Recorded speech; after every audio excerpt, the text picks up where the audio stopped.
Hari ni kita nak pergi Pekeso rehab di Aikaro. Ibu, Mak, Pak Busu yang drive. Alhamdulillah, jalan clear. Alhamdulillah, jalan lengang. Tenangnya kelilingi hutan hijau tropika. Tenang.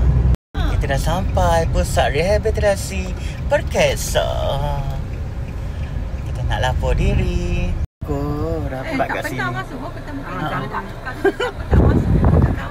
Besar tempat dia. Kita sudah sampai. Alhamdulillah. Saya dah berada di Pekeso Rehab. Macam first class. Saya akan ambil kita punya bacaan darah. Saya dengan Cik Nasir. Terima kasih Cik Nasir. Sama. Sudi tolong saya. Memang Pekeso terbaik lah. Saya sangat puji dengan Pekeso. Orang kata tak menyesal anda mencarum. Cik baik bacaan darah saya nak cantik. Terima kasih misi tolak saya. Cakap nurse-nurse kat Pekeso ni sangat prihatin.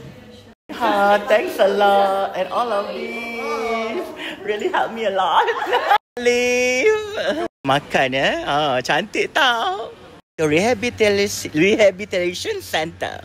Ada passport dekat Pekeso. This passport is allow me to go to the class, class and all the physiotherapy period dekat sini kan. Terima kasih Cik. Go to the assessment clinics. This clinic will assess into my health condition and status as well. My BP. Medical assessment is completely done and alhamdulillah very good, but not so excellent. This is the kiosk for me to select which food that I would like to go. Hai, Assalamualaikum semua. Saya nak pergi fisioterapi. Terus kekal bersemangat, okay? See you. Bye. Lama tak naik bagi. So kita nak pergi rehab, nak pergi fisioterapi dengan menaiki bagi. My kursi roda kat belakang. Kita akan jalan-jalan di persiaran Pekeso, rehabilitasi Pekeso. Itu adalah surau. Sejuknya angin pagi-pagi pukul 9 ni. Itu adalah rehabilitasi. Kita akan terus ke kelas.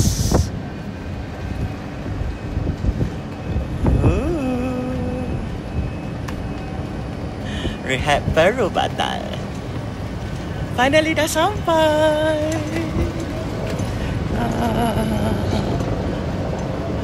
Ni semua ni kawan-kawan saya ni. Syukur alhamdulillah. Allah bagi nikmat untuk sakit di bulan Ramadan ni. Jadi kita dah sampai dan kita akan pergi kelas. Kita dah sampai kelas kita. So I'm going to do some more physiotherapy and some exercising over here. Jumpa lagi.